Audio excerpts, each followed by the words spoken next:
اگر ایک مسلمان جو ہے وہ مسلمانوں کو پکارتا ہے، مسلمانوں میری مدد کے لیے آؤ، فلم یجب ہو، اور وہ اس کی مدد کے لیے نہ کریں، فلیس بمسلم۔ آپ پیغمبر کی اس حدیث کی روشنی میں ان لوگوں کا جو یہ حال دیکھ رہے ہیں کہ مسلمانوں کے اوپر بھائی یہ مسلمان ہیں یا نہیں ہیں، بچوں کی آوازیں نہیں سنائی دے رہی، کیا ہمیں ان مظلوموں کی صدائیں سنائی نہیں دے رہی؟ یہ سمجھتے ہیں کہ طوفان الاقصی اگر نہ ہوتا تو پورا مڈل ایسٹ جو ہے وہ امن سکون میں رہ رہا تھا، امن سکون اس کا برقرار رہتا، اور غزہ جو ہے وہ بھی امن سکون میں ہی تھا ایک نسبتاً، اور طوفان الاقصی نہ ہوتا تو یہ امن سکون ان کا جو ہے وہ برقرار رہتا۔ یہ گویا کہ ایسے ہے کہ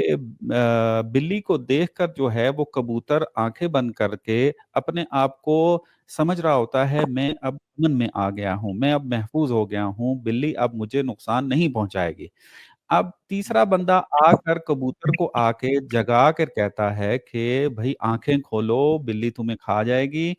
اپنا دفاع کرو، اپنے دفاع کا کوئی سامان کرو، کوئی اقدام کرو اپنے آپ کو بچانے کے لیے۔ اور کبوتر جو ہے اس تیسرے بندے کو جو ہے برا بھلا کہنے لگ جائے کہ میں اتنے امن سکون میں رہ رہا تھا اور تم نے آ کے میرا سکون جو ہے وہ برباد کر دیا ہے۔ اس کو یہ نہیں پتا تھا کہ بلی جو تم نے آنکھیں بند کر کے رکھی ہوئی ہیں، بلی کے لیے یہ شکار آسان ہو گیا کہ تم نے آنکھیں بند کر لی ہیں۔ کہ جب بھی ہم کوئی ایکویشن بنائیں، جب پاور کی ایکویشن بنائیں تو اس ایکویشن میں صرف مادیات کو نہ رکھیں۔ آپ جو تصور قوت بتا رہے ہیں جس میں ایمانیات کو اس ایکویشن میں آپ نہیں لے کے آ رہے، جس میں پروردگار عالم کی مدد کو آپ اس ایکویشن میں نہیں لے کے آ رہے، اور جس میں آپ نتائج کو جو ہے وہ صرف اور صرف کمیاتی طور پہ دیکھ رہے ہیں، تو اس تصور قوت میں ممکن ہے کہ ایک مادہ پرست انسان سے تو اس سے یہ توقع کی جا سکتی ہے، لیکن ایک ایسا شخص کہ جو خود متدین ہو، جو خود دیندار ہو، احمد جاوید جیسا شخص، اس سے یہ چیز توقع جو ہے وہ نہیں کی جا سکتی۔ تھوڑا سا قرآن سے استفادہ کیا جائے، تھوڑا سا تاریخ سے استفادہ کیا جائے، اور تھوڑا سا موجودہ جو پچھلی ایک صدی کے حالات و واقعات ہیں، یا پہلی جنگ عظیم، دوسری جنگ عظیم، اور اس کے بعد مختلف ملکوں میں جو استعمار ہو، استکبار ہو، جو کچھ مطلب یہ کرتے رہے، ہمارے ساتھ بر صغیر میں جو کچھ ان لوگوں نے کیا اور دیگر ممالک میں، ان چیزوں کو اور ان تجربات کو اگر اپنے سامنے رکھا جائے تو بہت واضح ہے کہ اگر یہ 7 اکتوبر کا واقعہ اور یہ طوفان الاقصی نہ بھی ہوتا تو وہ باز آنے والے نہیں تھے، وہ ایک بہانہ نہیں تو کوئی اور بہانہ بنا لیتے، وہ تو بہانہ بنانا تو ان کے لیے کوئی مسئلہ نہیں ہے۔ تقریباً یوں کہنا کہ کہہ رہے ہیں، ان کا نظریہ یہ ہے کہ اگر کوئی سپر پاور تمہارے اوپر آ کر ظلم کرے اور تمہاری زمینوں پر یا تمہارے حق پر قبضہ کر لے، چونکہ اب وہ سپر پاور ہے، تمہارے پاس تو کوئی اس کے ساتھ لڑنے کے لیے کوئی اس طرح کی کوئی صورتحال نہیں ہے، تو لہٰذا اب تمہارا کام یہ ہونا چاہیے کہ ان کے ساتھ جو ہے نا صلح و صفائی کر لینی چاہیے، سپر پاور کو جو ہے نا اس کے خلاف قدم نہ کریں۔ تمام انبیاء جو ہیں وہ کس کے مقابلے میں اس وقت کی جو سپر پاور ہے اس کے مقابلے میں کھڑے ہوئے ہیں؟ کیسے کھڑے ہوئے ہیں؟ لشکر نہیں ان کے پاس، سپاہ نہیں ان کے پاس، کیسے کھڑے ہوئے؟ بہت ہی سے انداز میں پتھر کے ساتھ جو وہ کھڑے ہوئے، تیر کے ساتھ کھڑے ہوئے، اکیلے کھڑے ہوئے۔ مثلا حضرت موسیٰ علیہ السلام تک و تنہا جا کے جو اس کے مقابلے میں کھڑے ہو جاتے ہیں، اور ایک ان کا ساتھی اور وہ ان کے بھائی ہیں، وہ بھی اس وجہ سے کہ ان کی زبان بھی جو ہے وہ ساتھ نہیں دیتی، اس طرح سے پیغام کو واضح اور شفاف جو ہے وہ اس لکنت کی وجہ سے بیان نہیں کر سکتے۔ اسی طرح سے خود پیغمبر اکرم اسلام حضرت محمد مصطفیٰ صلی اللہ علیہ وآلہ وسلم کو ہم لوگ دیکھتے ہیں کہ پیغمبر نے آغاز کیا ہے، شیب ابی طالب آپ کو کیا ہے، وہ وقت آپ کو بھول پیغمبر اکیلے ہیں اور رات کو ہجرت کرتے ہیں پیغمبر، اور صرف ایک علی ہیں کہ جو وہاں پہ سوتے ہیں پیغمبر تاکہ ان کو ڈوج کر سکیں۔ اب یہ چیز آپ بھول گئے، اسی طرح سے یہ بھول گئے کہ پیغمبر کو کس طرح سے جو لہو لہان کر دیا جاتا تھا۔ پھر پیغمبر کا وہ وقت کہ جب پیغمبر کے ساتھ چند ساتھی ہیں اور پیغمبر جو ہے وہ مشرکین مکہ کے ساتھ جو ہے وہ برسر پیگار ہوتے ہیں، اور وہ پورے کے پورے احزاب کا واقعہ جو وہ ہم لوگ بھول گئے ہیں۔ تصور قوت آپ کا جو بنا ہوا ہے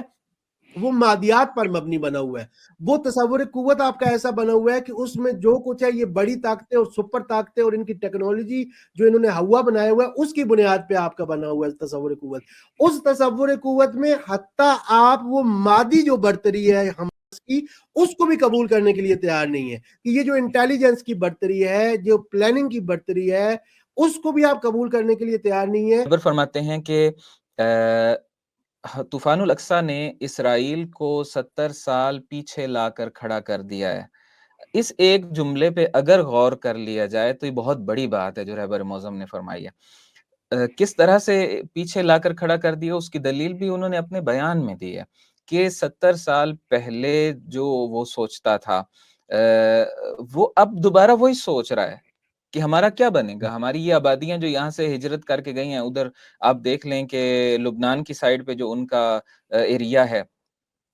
اسرائیل کا, وہ آبادیاں خالی ہوئی ہیں, دوبارہ نہیں بس پا رہی ہیں ان سے, لوگ ہجرتیں کر کے جا رہے ہیں. دوبارہ سے وہ پہلی امنیت, پہلا امن و امان, اور وہ جو ہماری ایک دھاک بیٹھی ہوئی تھی پورے علاقے میں, وہ واپس آئے گی نہیں آئے گی, کب آئے گی, کیسے ہوگا, بالکل ایک سوالیہ نشان ہے ان لوگوں کے لیے. آپ جو ہے وہ کہہ رہے ہیں کہ ہمیں جو ہے وہ پاورفل ہونے کی ضرورت ہے, تب ہم جو ہے وہ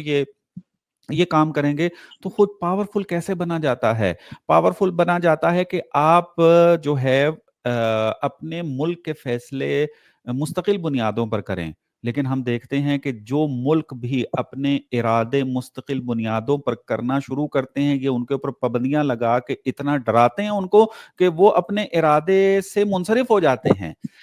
یمن آپ دیکھیے کہ اپنے اقتصادی طور پہ بھی, انفراسٹرکچر کے لحاظ سے بھی, اور باقی چیزوں کے لحاظ سے امریکہ اور وہ جو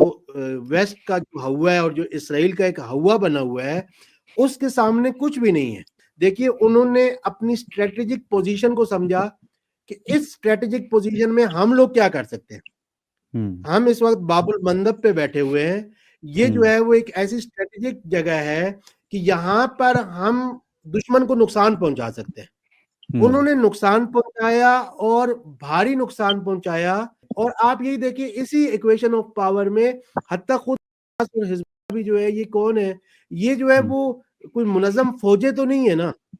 ایک عسکری گروہ ہے اپنے اپنے ملک میں, ٹھیک ہے, منظم افواج نہیں ہے. آئی میک جو ہے وہ سی پیک کے مقابلے میں ہے, اس کوریڈور کو جو ہے وہ روکا جائے اور اس کو جھٹکا لگایا جائے تاکہ, اور اس کے بعد جو ہے اس آئی میک کو جو پروان چڑھا, یعنی انڈیا جو ہے اس کے اندر, انڈیا سے ممبئی سے جو ہے وہ جبل علی میں جو ہے وہ ڈائریکٹ وہاں سے شپ جو ہے وہ سی کے ذریعے سے جائیں اور سامان کی رسد ہے وہ اس راستے سے ہو, اور پھر وہ حیفا میں جائے اور پھر وہاں سے یورپ میں چلا جائے. در حقیقت اس کے اندر کی پاکستان کو ایک اقتصادی دھچکا تھا. اگر آپ 7 اکتوبر کے واقعے سے پہلے اگر تحلیل کریں واقعات کی, تو آپ کو نظر آئے گا کہ ایک بہت بڑا پلان جو ہے وہ ڈسکس ہو رہا تھا آئی میک کے عنوان سے. آئی میک جو ہے وہ مخفف بنایا گیا, India Middle East Europe economic corridor. یہ ایک تجارتی پلان تھا, جس طرح کہ انہوں نے اس کے اندر مینشن بھی کیا ہے, تجارتی پلان تھا. استکبار کی حربہ ہوتا ہے, وہ جب بھی نفوذ کرتا ہے کسی ملک یا ممالک کے اندر, وہ تجارت کا سہارا لیتا ہے. ہمارے پاس جو ہے ہمارے اپنا ملک جو ہے, اپنا جو پاکستان پاک و ہند کی جو ایک تجربہ موجود ہے وہ یہی ہے. تو اب یہ کیا ہے, اتنا بڑا پلان بن رہا تھا, اور یہ سارے کا سارا پلان کس لیے بن رہا تھا؟ اسرائیل کے لیے. اسرائیل کے وجود کو مضبوط کیا جائے, اور اس کو انحصار جو امریکہ کے اوپر ہے وہ تو ہے ہی ہے اس کا, لیکن اس کو اس طریقے سے مڈل ایسٹ کی جو تجارت ہے اس میں داخل کر دیا جائے کہ کوئی بھی پھر اسرائیل سے جدا ہونے کا سوچ بھی نہ سکے. تو لہٰذا جب یہ طوفان الاقصی ہے یہ انجام پاتا ہے, تو یہ جو ہے پلان پینڈنگ میں چلا جاتا کہ اگر مسلمانوں کے اندر کے میر جعفر اور میر صادق نہ ہوتے تو اسرائیل نے 1 مہینہ بھی امریکہ کی مدد کے ساتھ بھی نہیں ٹک سکتا تھا. اس سے بڑی کامیابی کیا ہو سکتی ہے کہ آپ نے اسرائیل کو 2024 اور 2025 میں آ کے اس کو 1948 میں جا کے لا کھڑا کیا ہے. 1948 میں لوگ اسرائیل کی طرف ہجرت کرنے سے جو ہے وہ ڈرتے تھے, اور اسرائیل اپنے سروائیول کی جنگ لڑ رہا تھا. آج پھر اسرائیل اپنے سروائیول کی جنگ لڑ رہا ہے. آج دنیا کی جو ڈپلومیسی ہے, ڈپلومیٹک طور پر اسرائیل تنہا ہے. آج کئی ممالک جو اسرائیل کے خلاف بات کرنے کے لیے تیار نہیں ہوتے تھے، اسرائیل کے لیے خلاف مقدمات لے کے عالمی عدالت میں لے کے جا رہے ہیں۔ آج اسرائیل کے وزیر اعظم کو جو ہے وہ عالمی عدالت جو ہے وہ جنگی مجرم قرار دے رہی ہے۔ اس سے بڑی ڈپلومیٹک کامیابی اور کیا ہو سکتی ہے؟ اگر سمجھ میں آ گیا کہ میں جس زمانے سچویشنز میں ہوں اس کے مطابق مجھے اس نقطے کو فل اپ کرنا ہے، اسی کو کہتے ہیں وظیفہ، اسی کو کہتے ہیں ذمہ داری، اسی کو کہتے ہیں ریسپانسبلٹی، اور یہیں پر ہم نے اپنا رول پلے کرنا ہے۔ فرد کو اپنی حیثیت سے کرنا ہے، کسی تنظیم کو اپنی حیثیت سے کرنا ہے، کسی ملک کو اپنی حیثیت سے رول پلے کرنا ہے۔ اگر رول پلے کر رہے ہیں اور صحیح طریقے سے کر رہے ہیں، اگر میں عامیانہ لفظ استعمال کروں کہ بے ڈھنگے اور غیر منظم طریقے سے نہیں کر رہے ہیں، منظم طریقے سے اپنا کردار ادا کر رہے ہیں، تو یہی ہماری کامیابی ہے۔ اب اس میں نتیجے پر پہنچانا خدا کے ذمے ہے، کب کیسے خداوند متعال پہنچائے گا، ہم عند اللہ سرخرو ہو جائیں گے کہ ہم نے اپنا کردار ادا کر دیا۔ پروردگار ہم تیری بارگاہ میں یا شہید ہو کے حاضر ہو گئے ہیں یا غازی بن کے حاضر ہو گئے۔ پورا نارتھ جو ہے، یعنی جو آکوپائڈ پیلسٹائن ہے جس کو اسرائیل کہتے ہیں، اس کا پورا نارتھ خالی ہو چکا ہے۔ وہ جا کے مجبور ہیں کہ وہ جا کے ساؤتھ میں بالکل اس طرح کی جس طرح فلسطینی پناہ گزین کیمپوں میں جو ہے وہ جاتے تھے، جانے پر مجبور تھے۔ اپنی پوری ہسٹری میں 1948 کے بعد اسرائیل پہلی بار مجبور ہوا ہے کہ اسرائیل کی ایک بڑی آبادی جو ہے وہ نقل مکانی کر کے اسرائیل کے کسی دوسرے حصے میں کیمپوں میں جو ہے وہ رہنے پر مجبور کرے ہو، اور وہ زندگی سہنے پر مجبور ہو جو فلسطینی 70 سال سے سہنے پر یا 80 سال سے سہنے پر مجبور ہے۔ اپنی اینک کو بدلیں۔ مجھے معلوم ہے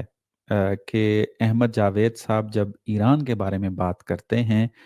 تو بعض مذہبی حوالے سے جب بات کرتے ہیں، ان کی اینک کون بنتا ہے، کون دکھاتا ہے ان کو وہ